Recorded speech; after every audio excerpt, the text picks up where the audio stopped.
Bonsoir à tous, ça y est, nous sommes en live. Toutes nos excuses pour ces petits problèmes techniques, les aléas du direct, voilà, j'ai toujours rêvé de prononcer cette phrase. C'est chose faite, on est enfin lancé. Bonsoir à tous, il est 17h, bienvenue sur ce premier live du vendredi d'Exist by ISCPA. Bon, un peu de retard certes, mais ça y est, nous sommes lancés. Pendant plus d'un mois, notre média va vous faire découvrir les défis et les enjeux de la jeunesse en 2021. Je suis content parce qu'on me dit que le son fonctionne. Comment? Grâce à des articles, des reportages, des vidéos, des podcasts, mais aussi, et vous êtes en train de le voir, avec des lives.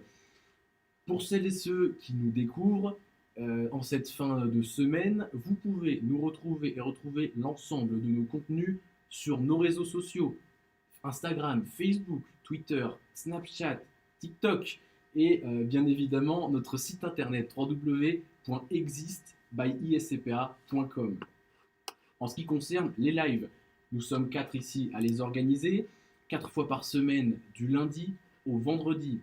Vous retrouverez donc sur Instagram et Facebook des interviews, des chroniques par les journalistes qui m'entourent, Julien, Léa et Aris. Vous les découvrirez ou vous les redécouvrirez si vous ne nous avez pas encore suivis sur les réseaux sociaux.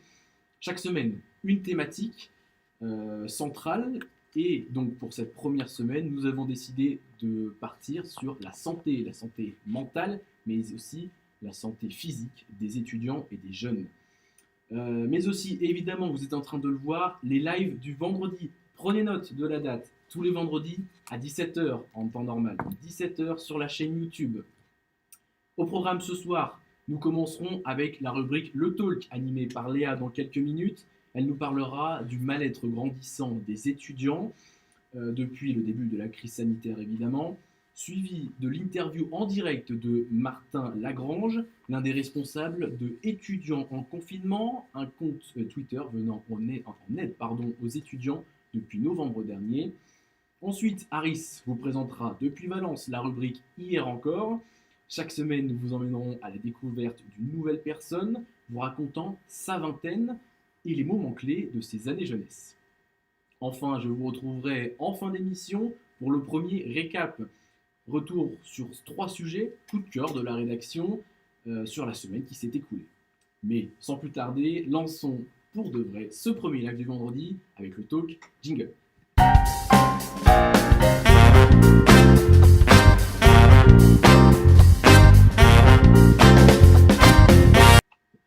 Salut Léa. Aujourd'hui, tu nous parles d'un sujet pas facile, c'est le mal-être des étudiants, donc, depuis le début de la crise sanitaire. Oui, tout à fait, Alexandre. Alors, on peut parler d'un faux départ dans l'apprentissage, faux départ dans l'activité professionnelle. Ce sont les mots de Libération qui titraient aujourd'hui « Étudiants, la grande détresse ». En cause des chiffres alarmants, on en parlait déjà dans un précédent live sur Instagram en début de semaine. Si vous l'avez raté, bien sûr, je vous invite à vous abonner à notre page Instagram ainsi qu'à tous nos réseaux pour être prévenus des futurs lives. Et puis pour ceux qui n'étaient pas là, on va bien sûr revenir un petit peu plus sur ces chiffres. Après une étude menée par le Centre national de ressources et de résilience en partenariat avec le ministère de la Santé, sur 69 000 répondants d'environ 20 ans, donc des étudiants, 22% étaient en détresse psychologique sévère. Et puis un autre chiffre très révélateur, un quart de ces étudiants présentaient des signes d'anxiété sévère. Et là, on se rend bien compte que la pandémie mondiale est l'un des facteurs aggravants et majeurs de la santé mentale des étudiants. C'est que hors période de crise sanitaire, seulement un étudiant sur 10 était dans des cas d'anxiété sévère. Mais alors cette détresse étudiante, vous allez me dire, d'où vient-elle? Eh bien, je vous propose qu'on y réponde tout de suite. Ces chiffres, ils sont d'une part dus à une précarité grandissante à cause d'une perte de revenus due à la crise et puis forcément une mauvaise qualité de logement. Il y a aussi le facteur de la santé. Certains étudiants ont présenté des symptômes de la Covid ou possèdent encore des séquelles. Et puis il y a surtout les liens sociaux réduits à presque néant avec la crise sanitaire, avec un faible sentiment d'intégration dans ces études et une baisse significative de la socialisation. Et puis il y a en fait, bien sûr, le fait d'être séparé de ses proches.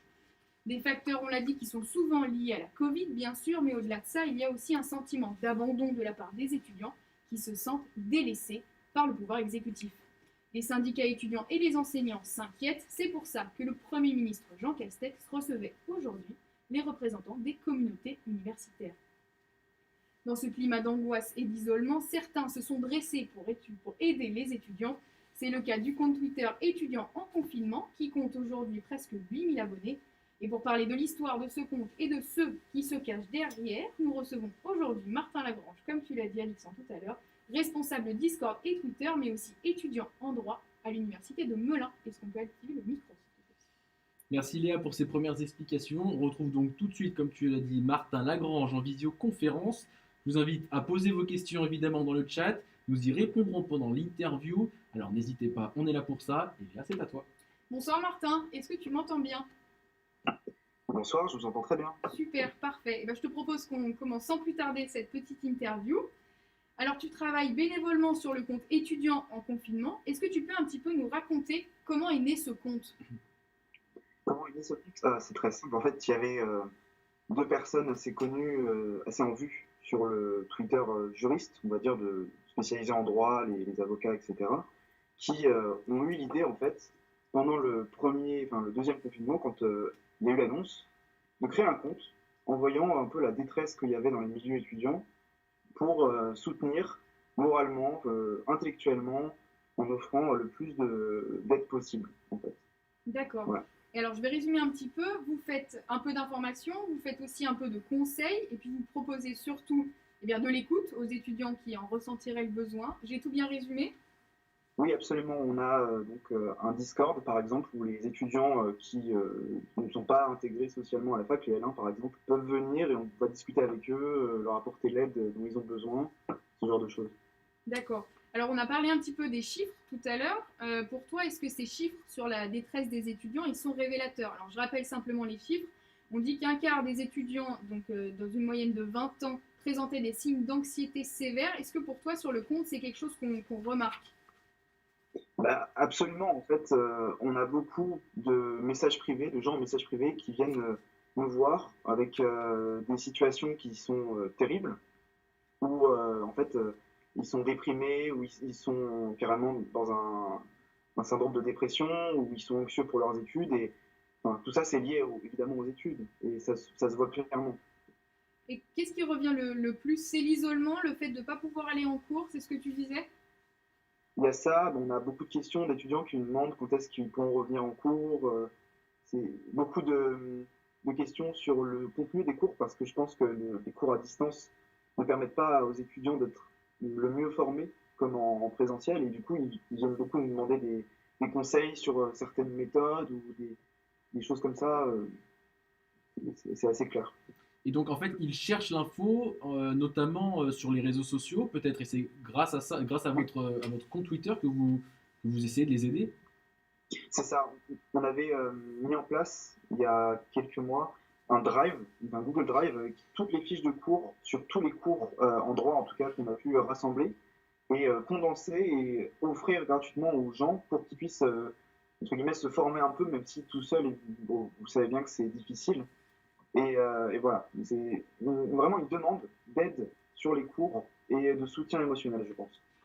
On a une question en live, je vais en profiter. Une personne sur notre chat sur YouTube qui te demande, Martin, est-ce qu'il y a une ligne téléphonique pour les étudiants en détresse? Oui, il y en a plusieurs même.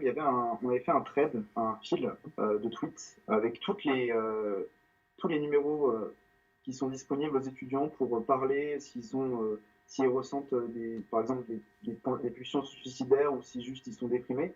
Vous pouvez le retrouver sur notre compte Twitter. On le retweetera juste à l'instant. Et donc voilà, tous ces liens sont à retrouver sur votre compte Twitter, @étudiant en confinement. Exactement. Et puis on le disait tout à l'heure, vous faites pas mal d'informations du coup avec le compte.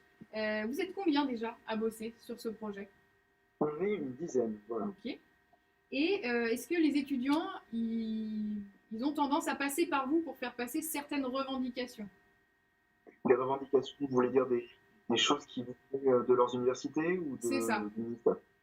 Pas tellement, enfin, je pense qu'on n'est pas un syndicat étudiant comme l'UNEF ou je ne sais pas quel autre syndicat, mais plus un compte de soutien qui ne vise pas forcément à parler au nom des étudiants, mais plus à les aider activement.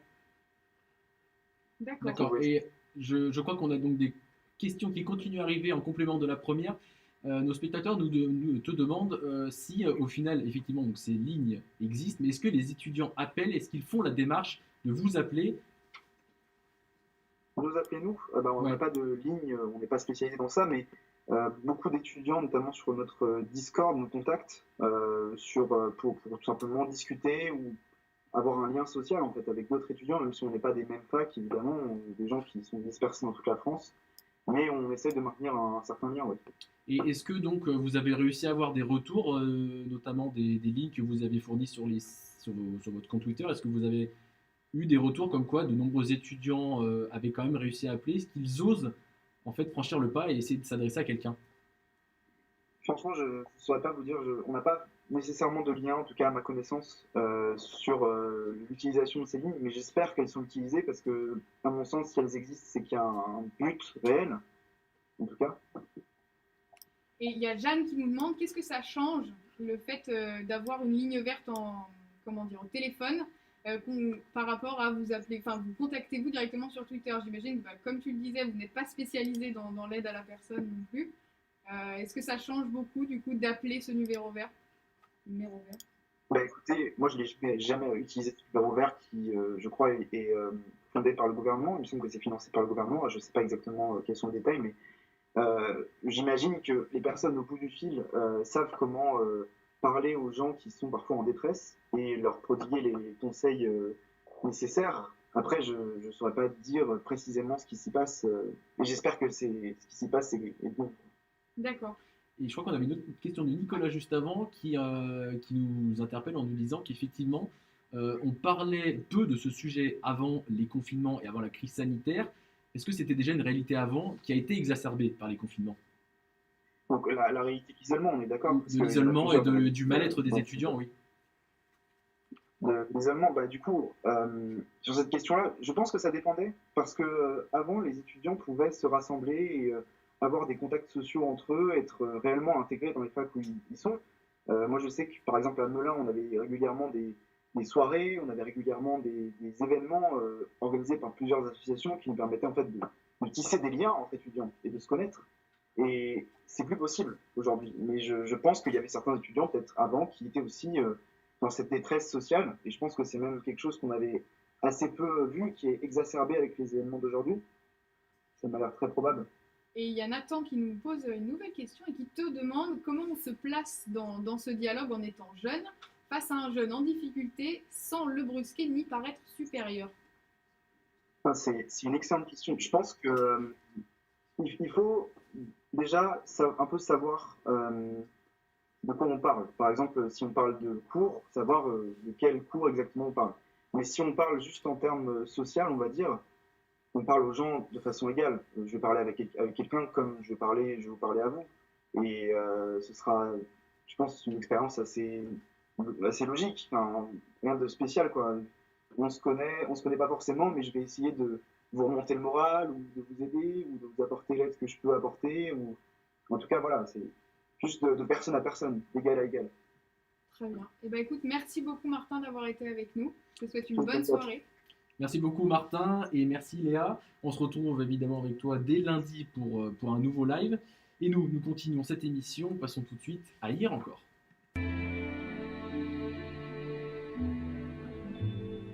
Hier encore, j'avais 20 ans, je caressais le temps.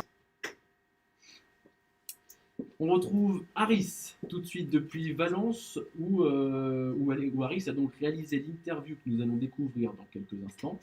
Raconte-nous déjà qui tu as rencontré et vers quelle décennie nous nous tournons cette semaine.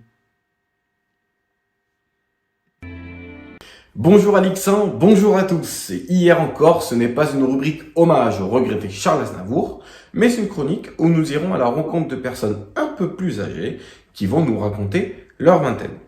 Aujourd'hui, nous allons parler d'un temps que les moins de 20 ans ne peuvent pas connaître. Nous commençons ce récit en 1969, année qui a vu les premiers hommes marcher sur la Lune, pour le finir à la fin des années 80, symbolisé par la chute du mur de Berlin et le retour de la paix dans le monde.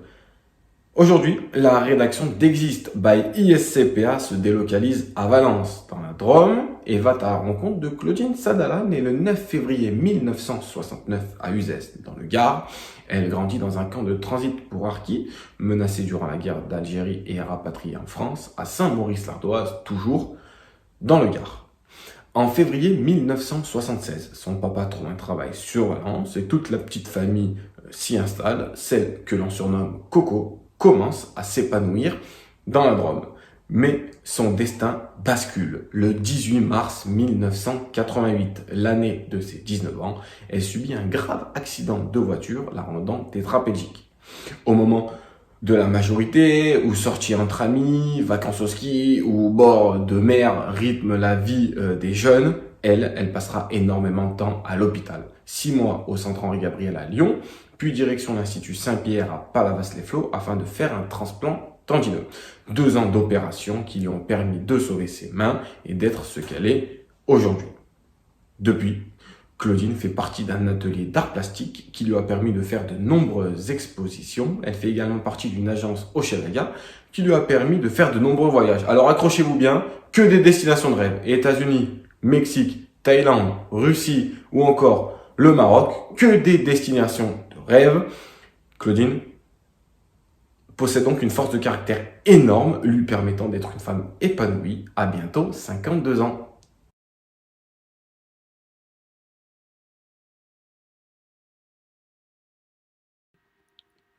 Merci Aris, on a hâte de découvrir ça. Alors tout de suite, découvrez la rubrique Hier encore enregistrée plus tôt dans la journée, dans les conditions du direct. Bonjour Claudine, merci de vous accueillir chez vous à Valence dans la Drôme. Durant cet échange, nous allons revenir sur votre jeunesse. Bonjour Aris, avec plaisir. En mars 1988, vous avez subi un grave accident de voiture qui vous a rendu tétraplégique. Qu'est-ce que cela a changé? Écoutez, tout, hein. Tout, parce que je travaillais juste avant l'accident, j'avais un compagnon, je me projetais dans la vie, comme tout le monde, mari, femme, enfant, travail, puis voilà quoi. L'accident arrive, tout change. Qu'est-ce qui change?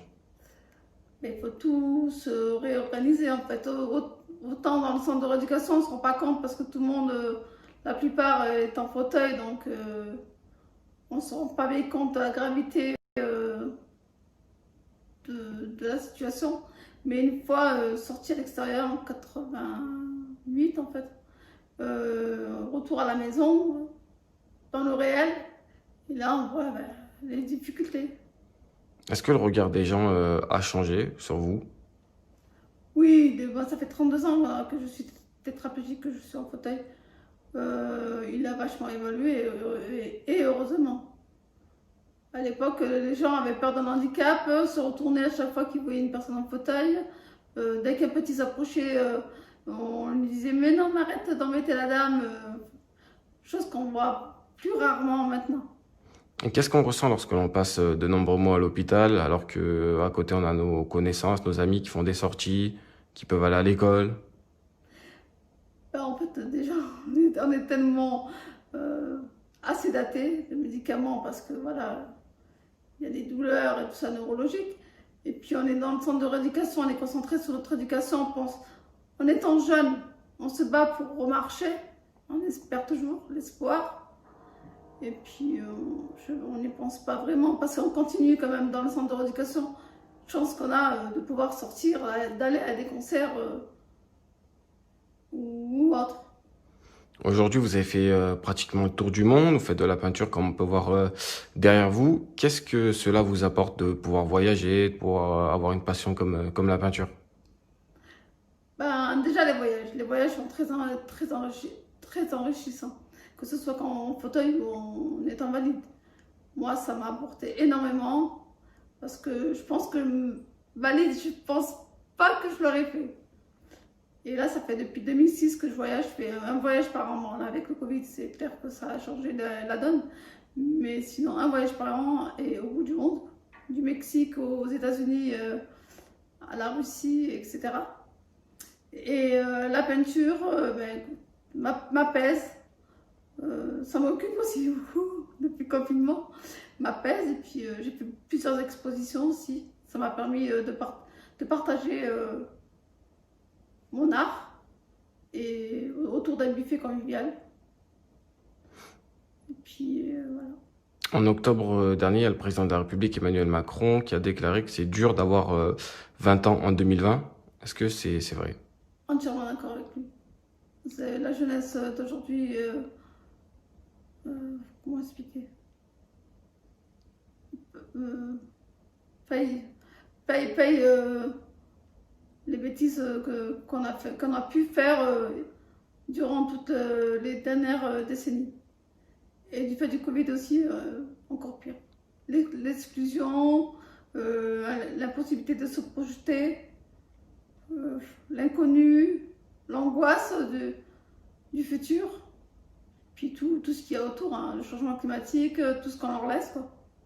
Et qu'est-ce qui a changé entre votre jeunesse et la jeunesse d'aujourd'hui? Tout, nous à 20 ans, même moi je parle de 18 ans, c'est la liberté, on se posait même pas la question, voilà, tu voulais faire tel boulot, il y avait du travail, tout n'était pas aussi verrouillé, aussi contrôlé. Depuis l'arrivée des réseaux sociaux, je pense que ça a tout gâché en fait. Je trouve que au lieu d'avoir créé un lien social, ça a créé le contraire. Et vous auriez aimé avoir 20 ans aujourd'hui? J'ai eu la chance d'avoir eu 20 ans dans les années 80 et d'avoir pu vivre autant durant toutes ces années. Eh ben, merci beaucoup, Claudine.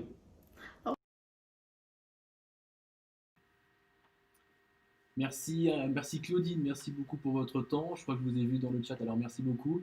Et merci Aris, et à la semaine prochaine pour le deuxième numéro d'Hier encore. Nous arrivons tout doucement à la fin de cette émission, mais avant de vous quitter, ne partez surtout pas, c'est le récap de la semaine.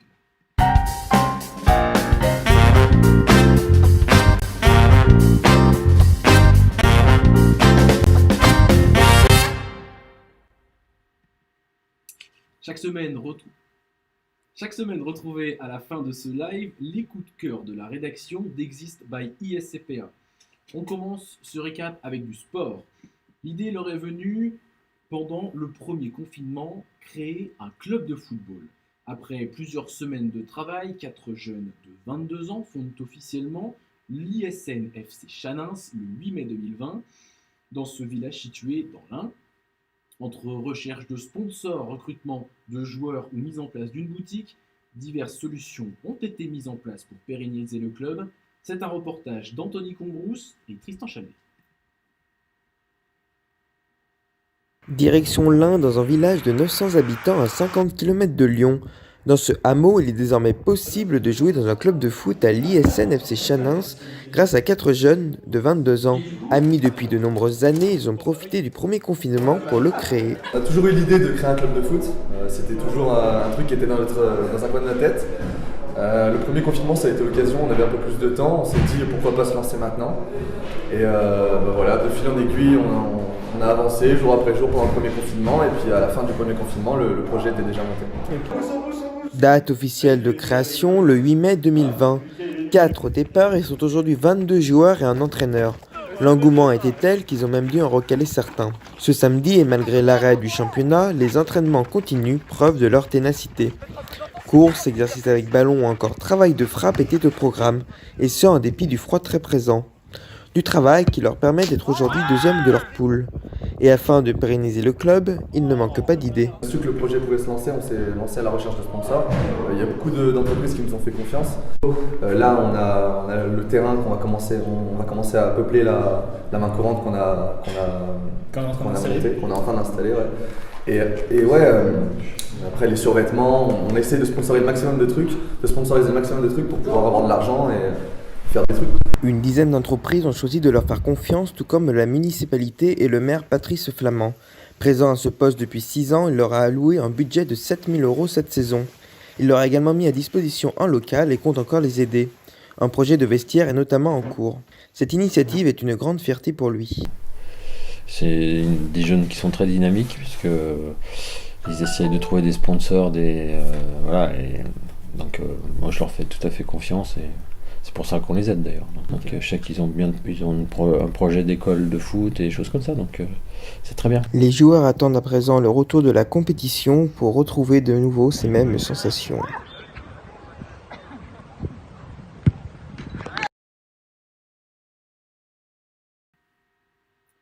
Ils sont jeunes, ils sont beaux et talentueux. Qui ça, vous me direz? Eh bien, l'équipe du podcast 20 sur 20, l'émission de radio quotidienne d'Exist by ISCPA.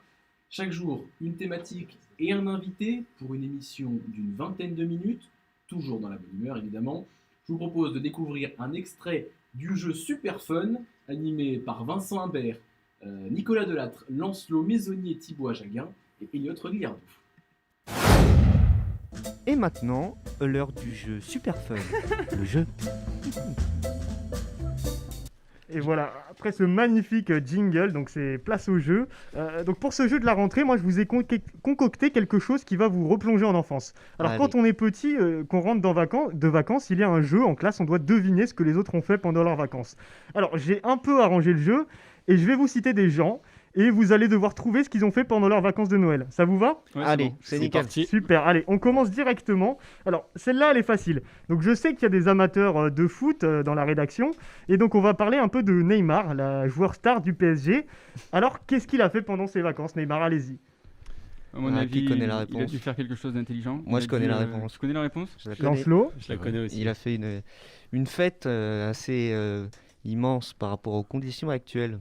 Alors, justement, je vais directement vous donner la réponse. En fait, c'est une news qui a beaucoup tourné sur Internet. Et en fait, j'ai choisi celle-là parce qu'il faut savoir qu'elle est fausse. Donc, pour cette première question, on débunk un peu une info. On disait qu'il y avait 500 personnes à la fête de Neymar, alors qu'a priori, il y avait beaucoup moins de monde que ça. Il a respecté.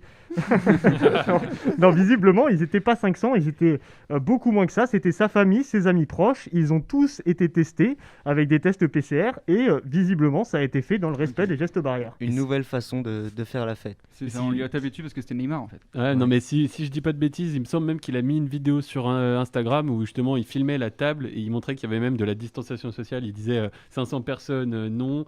Amis, etc. non, et il mettait juste famille en dessous avec un truc validé pour montrer qu'il respectait les conditions. Tout à fait, C'est exactement. beau travail ça, Nicolas. Oh là là là là là là. Avoir 20 ans en 2020 est si différent des autres époques. Si la crise sanitaire est un événement traumatisant pour la jeunesse d'aujourd'hui, chaque génération a connu ces circonstances uniques. Un micro-trottoir à la rencontre des vingtenaires d'aujourd'hui et d'hier dans les rues de Lyon par Paul Bourret et Antoine Desvoix.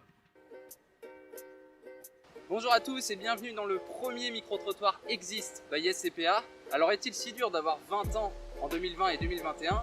On va poser la question aux différentes générations dans les rues de Lyon. C'est parti.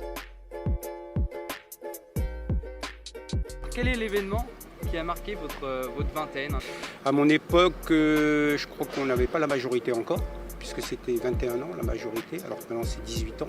Oui, ce qui m'a marqué, voilà, mai 68. Bon, c'était pas très facile d'être étudiant dans les années 70, quand on venait de la campagne, quand on était loin, quand on avait quitté sa famille. C'était le bien-être, on a eu tout ce que vous, les jeunes, vous n'aurez plus jamais maintenant. On était vraiment libres. Je pense que d'avoir 20 ans, c'est pareil à n'importe quelle époque. J'ai vu passer l'euro, finalement. J'étais suffisamment grande à l'époque pour me rendre compte du passage de changement d'argent. Pour répondre à la question d'Emmanuel Macron, c'est dur d'avoir 20 ans en 2020. Toi, justement, comment tu te sens aujourd'hui d'avoir vingtaine? On vit avec notre temps, ouais, c'est dur, c'est sûr, mais on fait avec. Je plains quand même les jeunes aujourd'hui. Nous, on a connu une époque qui était vraiment très très chouette. Et maintenant, les jeunes, bon, c'est vrai qu'ils vivent avec ça, ils vont peut-être s'y habituer, mais c'est pas très drôle. Je pense qu'il y a plus de conscience, notamment par rapport aux réseaux sociaux, et de voir effectivement ce qui se passait ailleurs, ce qu'on n'avait pas quand j'avais moi 20 ans. On ne voyait pas ce qui se passait ailleurs. Maintenant, on le voit et on peut choisir donc ces combats plus jeunes. Si tu es dans un petit mètre carré, tu peux vite te sentir oppressé. Et je pense que tu peux péter un plomb assez rapidement. Ouais. Et justement, à quel moment tu aurais aimé avoir 20 ans? Est-ce qu'il y a une époque qui te fait plus envie? Je pense que pas forcément. J'aime bien avoir 20 ans maintenant et je pense pas que j'aurais aimé avoir 20 ans à un autre moment, forcément, en retirant cette année. On garde ces 20 dernières années, c'est très bien, mais pas forcément cette année, effectivement. Voilà, ceci n'était qu'un apéritif évidemment du cocktail préparé par les 41 journalistes de la rédaction d'Exist by ISCPA tout au long de la semaine. Alors on vous invite évidemment à foncer sur nos réseaux sociaux et sur notre site internet pour découvrir le reste de notre contenu. Voilà, c'est déjà la fin de cette émission. Après nos aléas du direct, c'est la fin. Merci de nous avoir suivis. On se retrouve la semaine prochaine à 17h sur cette chaîne, au même endroit donc, pour le deuxième live du vendredi. Prochain rendez-vous lundi sur Instagram pour les lives. Et d'ici là, portez-vous bien, bon week-end. Merci à tous et bonne soirée.